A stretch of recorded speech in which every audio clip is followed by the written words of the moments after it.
오늘 하나님의 말씀은 베드로전서 4장 7절에서 11절까지입니다. 함께 읽겠습니다. 시작. 만물의 마지막이 가까이 왔으니 그러므로 너희는 정신을 차리고 근신하여 기도하라. 무엇보다도 뜨겁게 서로 사랑할지니 사랑은 허다한 죄를 덮느니라. 서로 대접하기를 원망 없이 하고 각각 은사를 받은 대로 하나님의 여러 가지 은혜를 맡은 선한 청지기같이 서로 봉사하라. 만일 누가 말하려면 하나님의 말씀을 하는 것 같이 하고 누가 봉사하려면 하나님이 공급하시는 힘으로 하는 것 같이 하라. 이는 범사에 예수 그리스도로 말미암아 하나님이 영광을 받으시게 하려 함이니 그에게 영광과 권능이 세세에 무궁하도록 있느니라. 아멘. 네, 본문은 우리에게 참 익숙한 내용이죠. 그 세 가지 내용인데요. 기도, 사랑, 봉사입니다. 정신을 차리고 기도하라. 또 뜨겁게 사랑하라. 사랑은 허다한 죄를 덮는다. 또 선한 청지기 같이 봉사하라. 하나님이 공급하시는 힘으로 하라. 우리에게 익숙하게 많이 들은 내용입니다. 그러나 우리가 지금 문맥 구조를 하다 보니까 내용이 좀 하나로 잘 모아지지 않고 잘 이어지지 않는 느낌을 받게 되었습니다. 좀 개별적으로 흩어진 내용을 이제 모아놓은 것 같은 그런 느낌을 받게 된 것입니다. 마치 잠언이 그런데요. 하나의 흐름이 아니라 좋은 문장을 그냥 모아놓은 것처럼 느껴지게 됩니다. 그러나 사실 잠언도 사실 하나로 모아집니다. 우리가 좀 나중에도 나눌 기회가 있겠지만 1장부터 9장까지 하나의 일관된 주제가 있는데 이 주제가 10장부터 30장까지 아주 개별적인 내용이 많이 나오거든요. 그 모든 내용들을 하나로 다 묶어냅니다. 그래서 잠언도 하나의 통일성을 갖고 있습니다. 오늘 본문도 마찬가지인데요. 여러 가지 개별적인 이야기가 좀 흩어진 것처럼 느껴지지만 이 여러 가지 교훈에 순종해야 하는 아주 강력한 한 가지 이유가 있습니다. 그것이 바로 7절입니다. 만물의 마지막이 가까이 왔으니 만물의 마지막이 가까이 왔기 때문에 뒤에 여러 가지 교훈이 주어지는 것입니다. 우리 지난주 본문에 그 종말에 관한 이야기가 아주 살짝 잠깐 나왔는데요. 이렇게 말씀했죠. 마음껏 예수 믿어도 좋다. 죽어도 엄청난 이득이다. 이러한 격려 차원에서 말씀했습니다. 그리고 오늘 본문에서는 그 종말에 관한 신앙을 아주 진하게 드러내고 있습니다. 우리가 소위 마라나타 신앙을 가져야 한다라고 하는데 다시 오실 예수님을 바라보고 소망하면서 살아가야 한다라는 것입니다. 많은 선교단체에서 이 마라나타를 굉장히 강조하는데 일반적으로 한국교회 안에서는 이 마라나타 신앙이 조금 약하지 않나 이러한 생각이 듭니다. 몇 가지 이유를 좀 생각해 보면 예수님이 다시 오신다 이 사실이 조금 부담스럽지 않나 생각하게 됩니다. 주님이 오시면 과연 나는 구원을 받을까? 또 주님이 오시면 각 사람이 하나님의 심판대 앞에 선다라고 하는데 내가 홀로 하나님 앞에 섰을 때 나는 뭐라고 말할 수 있을까? 하나님 앞에 칭찬받을까? 아니면 책망을 들을까? 이 주님이 오신다라고 했을 때 자신이 없고 여러 가지 걱정부터 앞서는 것입니다. 그래서 주님의 다시 오심을 조금 부담스러워하면서 조금 멀리 두고자 하는 경향이 있지 않나 이러한 생각을 좀 하게 되었습니다. 우리가 구원의 확신과 긴장이라는 이 조직 신학적인 이 신학이 잘 정리가 되어 있지 않으면 걱정과 염려가 생기는 것입니다. 또 하나는 한국교회 성도들의 신앙이 좀 현세적이다 이러한 생각이 듭니다. 그런데 그냥 냉정하게 비판만 하기에는 조금 어려운 역사적인 이유도 있습니다. 왜냐하면 우리나라는 그 한국 전쟁을 치르면서 모든 사회 기반이 다 무너진 상태에서 아무것도 없는 상태에서 시작했기 때문이죠. 그 어려운 시기에 여러 가지 이유로 경제가 부흥되면서 교회 또한 함께 성장되었습니다. 이러한 과정을 겪은 세대는 가난하고 어려운 현실을 극복하고 살아가는데 상당히 많은 에너지를 쏟았습니다. 이러한 삶과 신앙이 연결되어 있기 때문에 신앙생활이 상당히 현실을 극복하는 것, 현세적인 것에 치중되어 있습니다. 그래서 종말보다는 현실을 더욱 중요하게 여기는 분위기에 한몫한 것이 아닌가 이런 역사적인 이유도 있다 이런 생각을 하게 됩니다. 물론 신앙이 우리의 현실을 무시하지는 않습니다. 하지만 우리가 균형을 가져야 되는데 그 균형은 성경적인 균형 감각을 가져야 합니다. 이 성경적인 균형 감각의 그 이제 입장에서 볼 때 한국 교회가 상당히 치우쳐 있다 이 사실은 아주 분명합니다. 그래서 어른 세대의 신앙을 우리가 이해할 수는 있지만 우리가 받아들이고 인정할 수는 없습니다. 또 한 가지 종말 신앙을 멀리 두는 아주 중요한 이유가 있는데요. 그것은 이단의 왜곡이 있습니다. 재림이라는 것은 초기 교회 성도들의 굉장히 핵심적인 신앙이었죠. 그러나 지금 우리 시대에는 상당히 많이 약해져 있습니다. 시한부 종말론을 주장했던 이단 때문에 그런데요.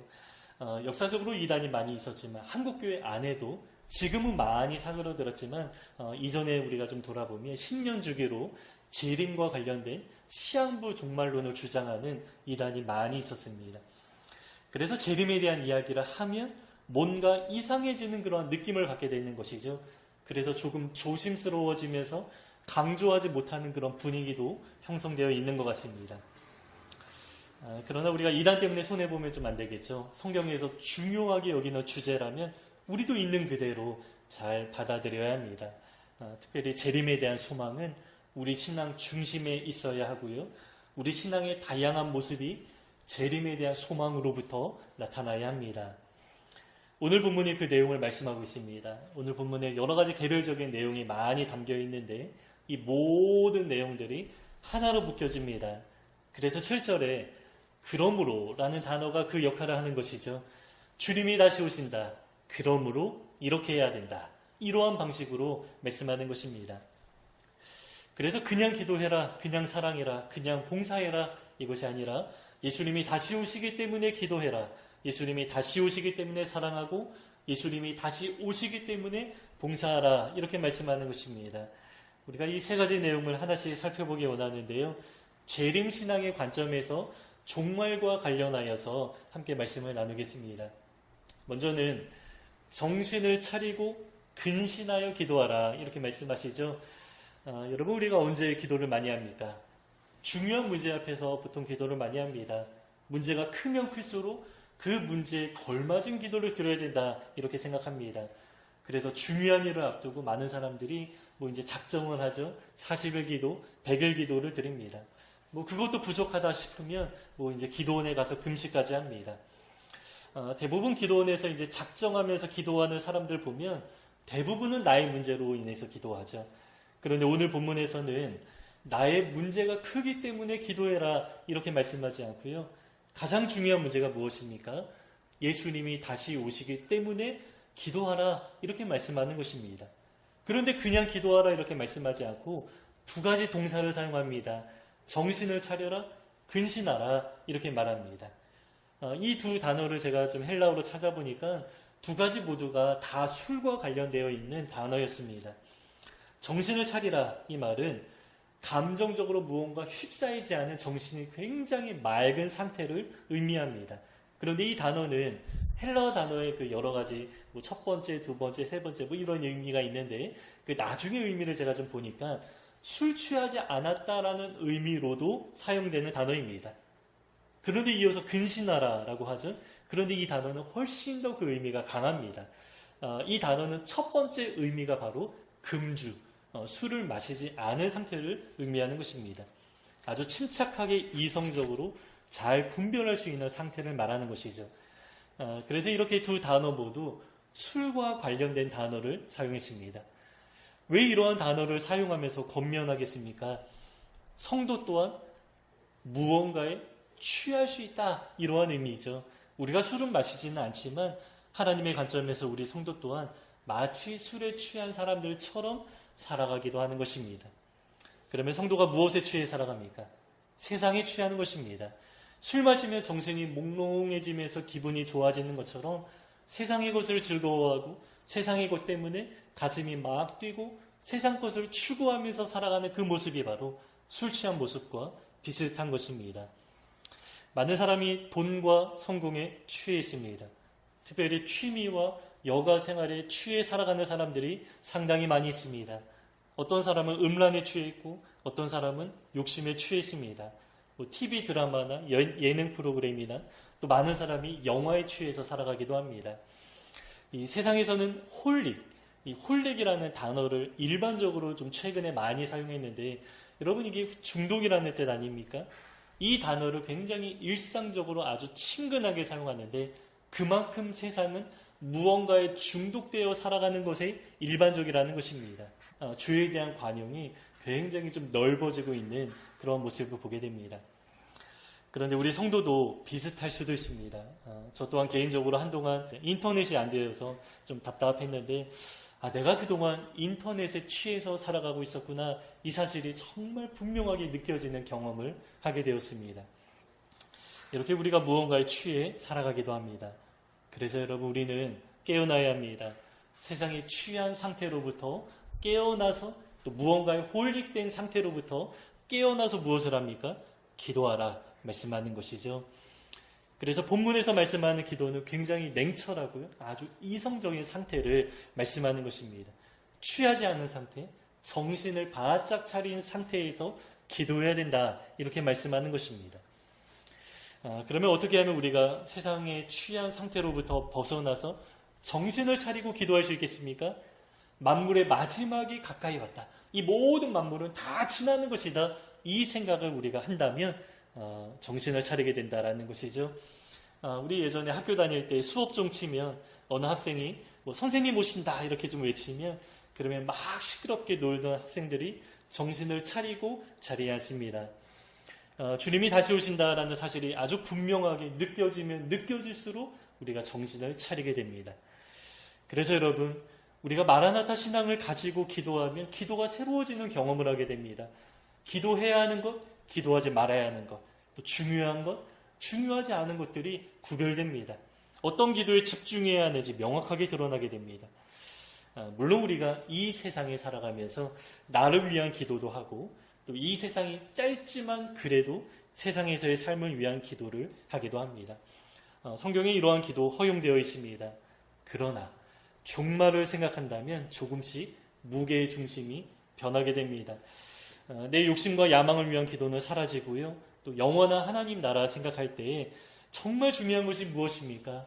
우리가 복음을 추구하게 되고요, 또 복음 따라서, 예수님 따라서 잘 살아가는 것, 이것을 위해서 우리가 기도하게 되는 것입니다. 아주 유명한 구절이 있죠.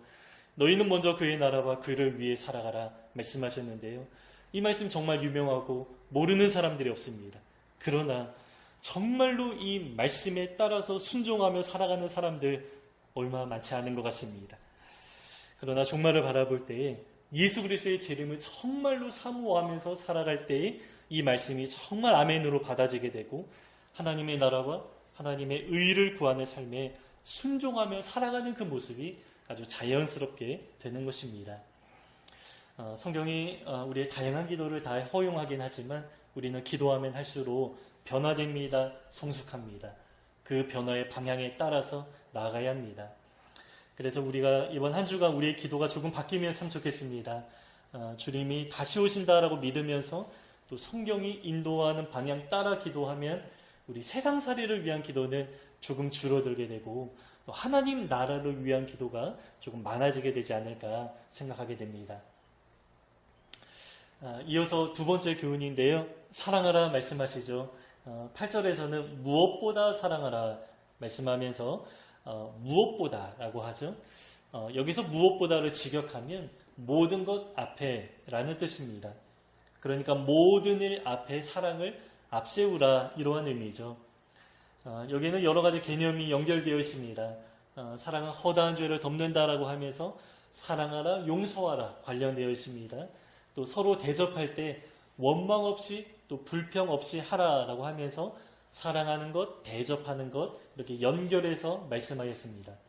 그러니까 사랑하면 용서하게 된다라는 것이고요, 또 사랑하면 기꺼운 마음으로 대접하게 된다, 이러한 의미입니다. 그런데 우리가 성경을 좀 종합적으로 볼 때 우리가 조금 정리할 내용도 있습니다. 사랑하면서 허다한 죄를 덮어주라라고 하니까 상대방의 죄악을 무조건 다 용서하고 무조건 다 덮어줘야 하는 것처럼 생각이 들기도 합니다. 그러나 사랑에는 훈계까지도 포함되어 있습니다. 더 나아가서 적극적으로 그 상대방을 교정하면서 그의 삶을 바꾸는 것까지도 포함되어 있습니다.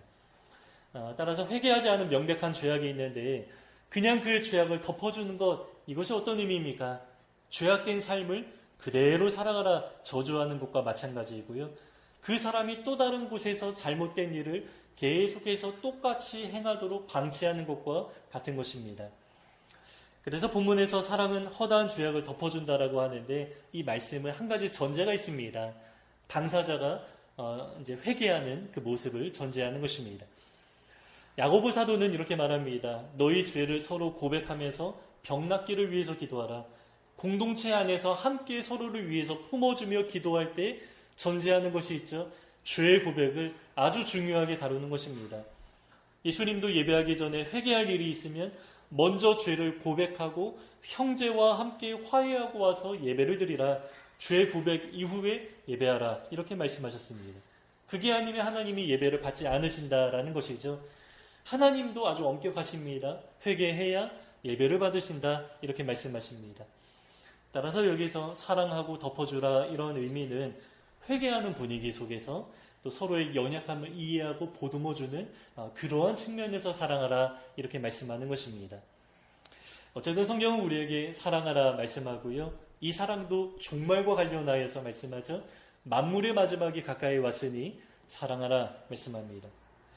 그런데 종말과 사랑 조금 잘 연결되지 않는 것 같습니다. 하지만 우리가 조금만 생각해 보면 너무 잘 연결되는 것이 종말과 사랑입니다. 왜냐하면 우리가 하나님 나라에 들어가게 될 텐데요. 그 하나님의 나라가 무엇입니까? 바울은 골로새서에서 그 아들의 사랑의 나라, 하나님의 나라를 정의하는데 그 아들의 사랑의 나라, 아들이 통치하는 나라이고 통치하는 방식이 사랑이다. 그래서 그 나라는 사랑의 나라다 이렇게 말했습니다. 그런데 이제 우리가 그 나라에 들어가게 됐는데 그 전에 먼저 이 땅에서 연습하죠. 근데 종말이 가까이 왔다면 지금 우리 상태는 어떻습니까? 우리가 연습하며 살아갔는데 정말로 가까이 왔다면 최종 연습이 되는 것입니다. 최종 리허설이 되는 것입니다. 배우들이 마지막 리허설을 어떻게 합니까? 실제로 공연하는 것처럼 하죠. 그래서 이 말은 내가 지금 하나님 나라에서 들어가서 살아가는 것처럼 지금 그렇게 살아가라. 그 나라는 사랑의 나라인데 지금 사랑으로 살아가라 이렇게 말씀하는 것입니다. 그런데 하나님 나라는 사실 미래에 들어갈 하나님 나라만을 의미하지 않습니다. 현재 우리도 하나님 나라를 우리가 누리면서 맛보면서 살아갑니다. 우리 복음서에서 예수님이 하나님 나라에 대한 말씀을 굉장히 많이 하셨는데 그 미래에 들어갈 하나님 나라에 대해서 많이 말씀하셨지만 현재 누리는 하나님 나라에 대해서도 아주 많이 말씀하셨습니다. 그래서 우리가 지금 이 땅에서 믿음의 공동체 또 교회 안에서 하나님의 나라를 맛보면서 살아갑니다. 지금 우리도 예수님이 통치하시는 하나님의 나라 안에 있는 것이고요. 또 예수님의 그 사랑의 통치 안에 우리 공동체가 존재하는 것입니다. 그래서 교회의 가장 큰 특징이 무엇이 되어야 합니까? 하나님 나라의 가장 큰 특징이 사랑인 것처럼 우리 교회의 특징도 사랑이 되어야 한다라는 것입니다. 우리 교회는 제가 이제 성경을 주로 많이 나누기 때문에 조금 이제 진리의 성격이 조금 강한 것 같은데, 우리도 좀 사랑이 더욱 많아지는 공동체가 되면 좋겠고, 저도 이 사랑의 실천을 어떻게 해야 할까 좀 고민하게 됩니다. 이제 세 번째 봉사와 관련된 말씀인데요. 봉사 또한 그냥 열심히 봉사해라 이렇게 말하지 않고 재림신앙을 가지고 봉사해야 된다 이렇게 말합니다. 여러분, 그런데 봉사는 무엇으로 합니까? 봉사는 은사로 하는 것입니다. 하나님이 우리 각자에게 주어진 은사가 있습니다. 하나님이 우리에게 주신 것인데요. 왜 주셨습니까?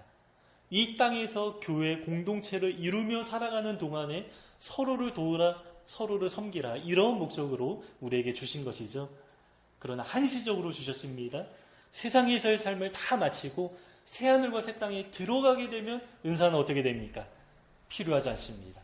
고린도전서에서 바울은 다 사라지는 것들이 다 폐하여진다 이렇게 말씀합니다. 따라서 은사라는 것은 이 땅에서 한시적으로 어떠한 목적을 위해서만 주어진 것입니다. 그래서 어떻게 사용해야 합니까? 오늘 본문에서는 선한 청지기 같이 사용하라 이렇게 말씀합니다. 여기서 청지기라고 하는데요. 여러분 잘 아시죠? 종이 아닙니다. 이제 종과 청지기는 똑같은 점은 주인이 있다라는 면에서는 똑같지만 일하는 모습은 좀 다르죠. 종은 시키는 것만 하는데 청지기는 책임을 가지고 본인이 관리하는 영역이 많이 있습니다. 마치 우리가 요셉을 상상하면 됩니다. 보디발의 집에서 요셉은 이제 청지기와 같은 단어입니다. 가정 총무로서 이랬습니다. 모든 권한을 다 받아서 요셉 아래에도 상당히 많은 종들이 있었는데 그 모든 종들을 다 관리하는 것입니다. 그래서 요셉은 모든 일을 본인이 스스로 결정하면서 일하지만 한 가지 변함없는 사실이 있습니다. 그것이 바로 주인이 있다라는 것입니다. 그래서 요셉은 모든 것을 다 관리했지만 주인 행세는 하지 못합니다. 이 모습이 바로 선한 청지기의 태도입니다. 그래서 우리가 은사를 사용할 때 마치 내 능력인 것처럼 내가 주인인 것처럼 생각하거나 자랑하면 결코 안 된다라는 것입니다. 주인이 주셨습니다. 그리고 일시적으로만 허용된 것이고 이제는 사라질 것입니다. 하나님 나라에 들어가면 다 사라지는 것입니다. 제가 지난 교회에 있을 때 약 3개월 정도 아주 짧게 이제 함께 사역했던 전도사님이 있었는데요. 지금은 좀 여자 목사님이 되셨습니다. 근데 그 사람이 자기 은사를 자랑하듯 말하는데 조금 민망할 정도였습니다. 이렇게 말했습니다. 나는 방언의 은사를 빼고 모든 은사를 다 받았다라는 것입니다. 모든 은사를 다 받았다라고 하면서 성경에도 없는 투시의 은사를 받았다. 그래서 그 사람이 생각하는 것을 무엇인지 이런 것도 다 안다. 이런 이야기까지 하는 것입니다. 이 말에는 성경적으로 두 가지가 잘못되었습니다. 성경적으로 하나님은 한 사람에게 모든 은사를 다 주시지 않습니다. 각자 다양하게 주시면서 서로가 서로를 섬기게 하는 것이죠. 만약에 한 사람이 모든 은사를 다 받았다면 그 사람에게는 공동체가 필요하지 않습니다. 또 한 가지 잘못된 점은 내가 노력하는 정도에 따라서 은사를 받아낼 수 있다라고 생각하면서 은사가 나의 공로인 것처럼 내가 그만큼 많이 하나님 앞에 헌신하고 기도해서 얻어낸 것처럼 나의 능력인 것처럼 내가 갖춘 것처럼 자랑하는 것도 아주 잘못된 것이죠. 이 교만한 사람은 언젠가 하나님 앞에 아주 큰 수치를 당하게 됩니다. 여러분, 우리에게 주어진 은사는 나의 것이 아닙니다. 잠시 주어졌는데 조금 지나면 다 사라집니다. 이 땅에 사는 동안 잠시 맡겨진 것입니다. 그리고 하나님 앞에 서게 되는 날 우리 청지기로서 은사를 잘 사용했는지 그렇지 않았는지 평가받게 됩니다. 또 하나님은 우리에게 말씀하십니다. 많이 받은 자에게 더 많은 것을 요구하신다라고 말씀하십니다. 그래서 나에게 은사가 많다고 자랑할 것이 아니라 만약에 은사가 많이 주어졌다면 부담스러워해야 하는 것이 정상입니다. 은사가 많다면 내게 주어진 것을 어떻게 잘 사용해야 하는지, 은사가 많다면 책임의식을 더 많이 느끼는 것이 마땅한 반응입니다. 그래서 우리에게 요구되는 태도가 있습니다. 이 은사는 내 것이 아니다. 이 사실을 아주 명확하게 해야 합니다. 은사를 통해서 자라가는 것도 안 되고요. 은사를 통해서 내가 영광을 받는 것 또한 안 됩니다. 오히려 하나님이 주신 것이라는 사실을 명확하게 드러내면서 사용해야 합니다. 그래서 11절의 말씀이 있는 것이죠. 하나님이 말씀하시는 것처럼 말하고 하나님이 공급하시는 것처럼 봉사하라. 그 결과 하나님이 영광을 받으시게 하라 말씀하는 것입니다. 그래서 은사를 사용할 때에는 내가 드러나면 안 됩니다. 스스로 어떤 카리스마적인 모습을 내비치면서 자기의 어떤 권위와 영광을 강화하는 방향으로 사용하면 절대로 안 됩니다. 근데 사람들은 조금 의존적인 성향이 있기 때문에 어떤 사람이 카리스마적인 리더십을 보이면서 어떤 능력을 내비치면 그 능력을 보고 그 사람을 높이면서 자꾸 따르기도 합니다. 어떤 능력이 나타났다라고 말하면 저 사람 대단하다 이렇게 말하기도 합니다. 하지만 여러분, 냉철하게 분별해야 합니다. 세상에서 많은 사람이 따르고 많은 능력을 나타냈지만 하나님 앞에 정말 수치를 당하는 사역자들도 많이 있을 것입니다. 하나님이 원하시는 태도는 그렇지 않습니다. 최대한 나를 숨기는 것입니다. 이사야 6장의 그 천사의 태도가 그렇습니다. 천사 날개가 6개입니다. 두 날개는 자기 얼굴을 가렸습니다. 또 나머지 두 날개는 자기 다리를 가립니다. 그리고 나머지 두 날개로 날면서 거룩하다 하나님의 영광만을 드러내면서 이제 천사가 그렇게 예배하고 찬양하는 것입니다. 자기 얼굴은 자기 영광이죠. 또 자기 다리는 자기 행적, 내가 행한 일을 가리는 것입니다. 그래서 최대한 나를 숨기면서 아닙니다. 내 것이 아니라 하나님이 주셨습니다. 또 하나님이 내 안에서 하시는 것입니다. 단지 하나님의 능력이지 내 것이 아닙니다. 이러한 태도로 우리는 아주 겸손하게 봉사해야 한다라는 것입니다. 이렇게 살아가다가 만물의 마지막이 오면 어떻게 됩니까? 그때 하나님의 칭찬이 임하고요. 잘했다 충성된 종아 주인의 즐거움에 참여할지어다. 이 하나님의 음성을 우리가 듣게 될 것입니다. 그냥 개인적인 생각인데요. 저는 이 교회 안에서 막 드러나서 봉사하는 사람들보다 이제 그냥 좀 드러나지 않게 아주 조용하게 이제 봉사하는 그런 분들이 있죠. 이러한 분들이 정말 하나님 앞에서 더욱 크게 칭찬받지 않을까 이러한 생각이 듭니다. 그 나라에 들어가게 되면 많은 것이 역전될 텐데요.